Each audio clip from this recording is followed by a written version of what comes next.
Hi viewers, welcome to our channel. ప్రస్తుతం మనతో పాటు టీడీపీ స్పోక్స్ పర్సన్ సూర్యదేవ లత గారు ఉన్నారు. వారితో ఒకసారి మాట్లాడదాం. మేడం నమస్కారం. మేడం నమస్తే. మేడం సునీతారెడ్డి గారు మనం చూస్తూ ఉన్నాం, ఎన్నో ప్రెస్ మీట్లు పెట్టి వివేక హత్య కేసుకు సంబంధించిన ఎన్నో విషయాలు బయట పెట్టడం, అవినాష్ రెడ్డి గారిని కానివ్వండి, జగన్ గారిని వీళ్ళు విమర్శించడం చూసాం. అయితే ఇప్పుడు కడప జిల్లా కోర్టు ఏం చెప్తుందంటే, ఎటువంటి ప్రచారాల్లో వివేక హత్య కేసుకు సంబంధించి మాట్లాడకూడదు అని చెప్పేసి వీళ్ళకైతే ఆకాంక్షలు విధించడం చూస్తున్నాం. మరి ఏం జరిగింది, ఎందుకు అంటారు మేడం?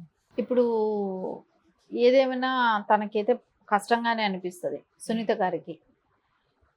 మనం గతంలో నుంచి కూడా చూసుకుంటే ఎప్పుడూ కూడా ఇలాంటి రెస్ట్రిక్షన్స్ ప్రచారం చేసేటప్పుడు ఇది చేయండి అది చేయండి అనేది ఎప్పుడు రాలేదు.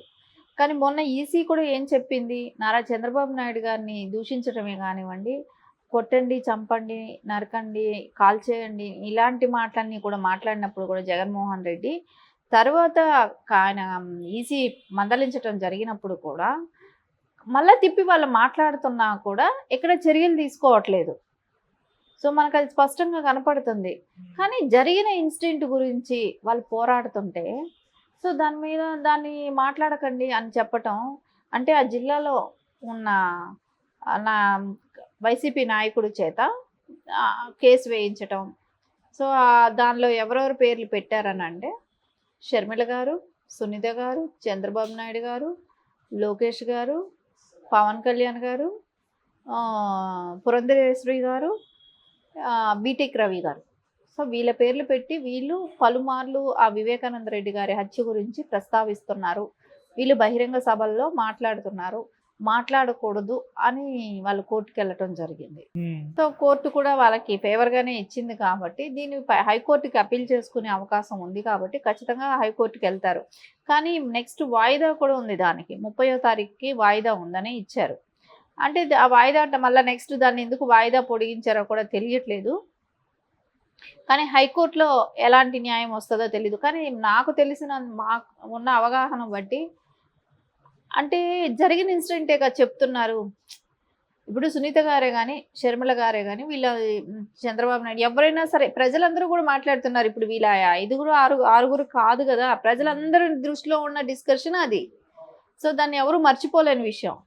సో ఆయన వైఫల్యాన్ని ఎత్తి చూపెట్టద్దండి అని అనటం ఎట్లా, ఎంతవరకు కరెక్టు? అక్కడ వైఫల్యం కనపడుతుంది. 5 సంవత్సరాలు సీఎంగా ఉన్నాడు. సో సొంత బాబాయి, కానీ అక్కడ ఇంకొకటి కూడా వస్తుంది, కొమ్ముగా వస్తున్నారు హంతకులకి అనే నింద కూడా ఒకటి ఉంది. అది వైఫల్యం కదా, దాన్ని ఎందుకు ఎత్తి చూపకూడదు? సో దానికి కోర్టు ఎలా ఇస్తుందో కూడా అది ఇంకా కూడా తెలియట్లేదు. సరే ఏదేమైనా రేపు హైకోర్టుకి వచ్చిన తర్వాత అక్కడ రేపు బయట ఏమొస్తుందో తెలుస్తుంది. కానీ ఖచ్చితంగా వాళ్ళ కూతురుగా సునీత గారికి ఉన్న బాధని మనం అర్థం చేసుకోగలం. ఎందుకంటే ఒక తండ్రికి జరిగిన అన్యాయాన్ని గురించి మాట్లాడే హక్కు మీకు లేదు అనటం అయితే బాధాకరమైన విషయం. దాన్ని వాళ్ళు ఎలా రిసీవ్ చేసుకుంటున్నారు అంటే పబ్లిక్కి ఆల్రెడీ తెలుసు ఈ విషయాలన్నీ కూడా.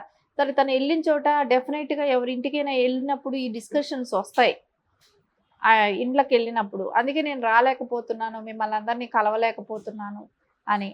అది కూడా కాకుండా మొన్న సునీత గారు కానివ్వండి, షర్మిల గారు కానివ్వండి, వాళ్ళు పెట్టిన భారీ బహిరంగ సభలకి జనం అందరూ కూడా రావటం, వాళ్ళని ఆదరించటం కానీ ఇవన్నీ జరుగుతున్నప్పుడు జగన్మోహన్ రెడ్డికి ఒక భయం అనేది స్టార్ట్ అయ్యింది. సో వీళ్ళు అవినాష్ రెడ్డికి కూడా సో వీళ్ళు ఇంటింటికి ప్రచారం చేసినప్పుడు ఇంకెంత రెస్పాన్స్ వస్తుందో, ఓన్లీ చిన్న బహిరంగ సభలకే ఇంత జనాలు వస్తున్నారు, ఇంత మద్దతు వస్తుంది వాళ్ళకి, రేపు డోర్ టు డోర్ వెళ్ళినప్పుడు పరిస్థితి ఇంకెట్లా ఉంటుంది అనే ఒక భయం అంటూ స్టార్ట్ అయ్యింది. అందుకే ఇప్పుడు పులివెందులకి సునీత గారు డోర్ టు డోర్ ప్రచారం చేస్తున్నారు కాబట్టి సో అది రేపొద్దున ఇవన్నీ ఇంటింటికి వెళ్ళినప్పుడు ఈ విషయాలన్నీ వస్తాయి, బయట దాని గురించి డిస్కషన్ ఉంటుంది, అందుకని కట్ చేయాలనే ఒక ఉద్దేశంతోనే వాళ్ళు ఆ మాటలు మాట్లాడనివ్వకుండా కట్టడి చేద్దామనే దానికి చేసిన ప్రయత్నమే అది. కానీ ఇది ప్రజలందరికీ తెలుసు కాబట్టి అపోజిషన్ పార్టీలు 6 గొంతు నొక్కితే ప్రజలందరూ గొంతు నొక్కినట్టేనా? ప్రజలకు స్వేచ్ఛ లేదా? ఒక అన్యాయం జరిగింది అనే దాన్ని డిస్కషన్ చేయకూడదా? అదే గతంలో ఎందుకు మీరు నారా చంద్రబాబు నాయుడు గారి మీద దాడి జరిగినప్పుడే కానివ్వండి అలాంటిది మాట్లాడలేదు? ఇలాంటి కోర్టులు కూడా అప్పుడు ఎందుకు డెసిషన్ తీసుకోలేకపోయినాయో తెలియట్లేదు. కానీ ఖచ్చితంగా ఇదైతే ప్రజలకి మీరు ఏది మాట్లాడకండి, అన్యాయాన్ని ఎదిరించకండి అనేటట్టే ఉంది. కానీ దీనిలో ఒక ఎవరైనా కొట్టండి అంటే తప్పు ఉంటుంది, ఎవరైనా దూషిస్తే తప్పు ఉంటుంది, ఉమ్. దూషించలేదు కొట్టమని చెప్పట్లేదు. అక్కడ ఓన్లీ జరిగిన అన్యాయాన్ని గురించి ప్రజలకు చెప్పడానికి ట్రై చేస్తున్నారు. సో ఆవిడ గత 5 సంవత్సరాలుగా కోర్టులలో పోరాడుతూనే ఉంది, న్యాయపరంగా పోరాడుతూనే ఉంది. కానీ ఇప్పుడు తీర్పు కోసం వచ్చింది. సో ఈ 2 ఇన్సిడెంట్లు, ఒకటి న్యాయపరంగా పోరాడింది, కోర్టుల చుట్టూ తిరిగింది, ఇప్పుడు ప్రజా తీర్పు కోసం వచ్చింది. సో దానిలో తప్పు ఎలా అవుతుంది? వాళ్ళకి జరిగిన బాధ ఎవరికి చెప్పుకోకూడదు అనటం, ఖండించడం తప్పు కాదు కదా. ఇప్పుడు అపోజిషన్ పార్టీలైనా ఈ 5 ఏళ్ళు జరిగిన వైఫల్యాల గురించి, ఈ 5 ఏళ్ళు హత్య రాజకీయాల గురించి, వీటి గురించి అనేది పబ్లిక్ డిస్కషన్ రావాలి కదా. సో ఎలా గొంతు నొక్కుతాయి అనేది అయితే ప్రతి ఒక్కళ్ళకి కూడా, మేధావ వర్గాలే కానివ్వండి, అనాలిసిస్లే కానివ్వండి, అందరికీ కూడా ఒక చర్చించుకునే అవకాశం ఒకటి వచ్చింది. ఇది ఇలాంటివి కూడా ఉంటాయా? ఎందుకంటే రాజకీయాల్లో చేసిన ఎవరైనా అపోజిషన్ పార్టీ ఏదైతే తప్పులు చేస్తుందో అది వేలెత్తి చూపెట్టడమే బాధ్యత. సో వాళ్ళు చేసిన వైఫల్యాలన్నీ ప్రజల దృష్టికి వెళ్ళాలనేదే ఒక బాధ్యతతో ఇంకా పార్టీలు, ఇంకో అపోజిషన్ పార్టీలు వర్క్ చేస్తాయి. కానీ ఇక్కడ ఎందుకు మీరు మాట్లాడకండి అని అంటే ఇంకేంటి, ఇంకేం మాట్లాడాలి అంటే? జగన్మోహన్ రెడ్డి మంచాడు, ఆయన చాలా ప్రజలందరూ సుభిక్షంగా ఉన్నారు, ఇది చెప్పుకుంటూ అపోజిషన్ పార్టీలు ఓట్లకి వెళ్తాయా? జరిగిన వైఫల్యాలు చెప్పడానికి నోరు కట్టేయటం అనేది చాలా బాధాకరమైన విషయం. ఇక్కడ దీన్ని ప్రజలందరూ కూడా ముక్త కంఠంతో ఖండిస్తూనే ఉన్నారు. ఎందుకంటే ఇలాంటివి వస్తే ఇంకా రేపు పొద్దున ఎవరు కూడా ఒపీనియన్ షేర్ చేసుకోవడానికి కూడా భయపడతారు. కాబట్టి కోర్టులు కూడా ఇది ఆలోచించాలి. ప్రజా సమస్య ఇది, ప్రజలకి అంటే ప్రజలకి ఏది కూడా వాళ్ళ ఒపీనియన్ కూడా మీరు షేర్ చేసుకుని, అంటే ప్రజలతో మేము ఒకళ్ళు మాట్లాడుకునే ఒపీనియన్ కూడా మాకు ఇవ్వరా? సో మీ ఈ దృష్టిలో జగన్మోహన్ రెడ్డి మంచోడనే మాట్లాడాలి. కోర్టు దృష్టిలో అట్లాగే ఉంది కదా, ఇప్పుడు ఇచ్చిన తీర్పులో అలాగే ఉంది కదా. అంటే తప్పును కూడా ఖండించద్దండి అన్నట్టే ఉంది. మేడం, ఈ న్యూస్ అయితే చంద్రబాబు గారికి షాకింగ్ న్యూస్ అని చెప్పేసి ప్రచారం చేస్తున్నారు. అంటే షర్మిల గారి వెనుక కానివ్వండి, సునీత గారి వెనుక కానీ చంద్రబాబు గారే ఉండి ఈ వ్యాఖ్యలు చేసి, అంటే వివేక హత్య కేసుని ఆయన యూటిలైజ్ చేసుకోవాలని ట్రై చేస్తారు. ఇప్పుడు ఆయనకు పెద్ద షాక్ తగిలింది అని చెప్పేసి ప్రచారం అయితే చేస్తున్నారు. దీనిపై మీ ఒపీనియన్? చంద్రబాబు నాయుడు గారికి ఏరే పని లేదమ్మా. ఈయనకి రాయి పడితే చంద్రబాబు నాయుడే, కత్తి గుచ్చుకుంటే పిన్నిస్ కూర్చున్నా చంద్రబాబు నాయుడే, చెట్లు నరికినా చంద్రబాబు నాయుడు. ఈయనక ఎవడో చెట్లు ఎక్కి కొడతాడేమో అని భయంతో చెట్లు నాటుతాడు, పరదాలు కట్టుకు తిరిగినా చంద్రబాబు నాయుడు. ప్రతిదానికి చంద్రబాబు నాయుడు గారేనా, ఇంక వేరే ఎవరు లేరు ఆయనకి. అంటే చంద్రబాబు నాయుడు గారిని చూస్తే అంత భయపడిపోతున్నాడు, నువ్వేం చేయగలుగుతావు? అందుకే ఇన్ని 5 సంవత్సరాలు భయపడి ఏమీ చేయలేకపోయావా ఆయన చూసి? ఖచ్చితంగా నారా చంద్రబాబు నాయుడు గారిని ప్రతి దానిలో కూడా లాగటం, మాట్లాడటం. ఎందుకంటే అది మనం మాట్లాడుకోవటానికి అలా కుటుంబ విషయం కాదండి. అది ఒక హత్య అక్కడ జరిగింది. ఆ హత్య గురించి డిస్కస్ చేయడానికి దానిలో ఆయన వైఫల్యం కనబడుతుంది. కాబట్టి అపోజిషన్ పార్టీలే కానివ్వండి, ప్రజలే కానివ్వండి, సోషల్ అనలిస్ట్లే కానివ్వండి, ఎవరైనా దాని గురించి డిస్కస్ చేస్తారు. అసలు పడని రాయిని పడిందని పాపం వాళ్ళ మీద కేసు పెట్టి 307 పెట్టి అటెంప్ట్ మర్డర్ పెట్టి ఆ పిల్లల భవిష్యత్తు నాశనం చేశారు. సో మీ రాజకీయ ఆకాంక్ష కోసం చేస్తున్న ప్రయత్నాలలో ఎంతోమంది బలి అవుతున్నారు. సో జరిగిన ఇన్సిడెంట్లు చెప్పుకునే అవకాశం లేదు. అంటే ఇంత గులకరాయికి ఇన్ని రోజులు సీన్ చేశారు, ఎవరినో పట్టుకెళ్ళి వేశారు.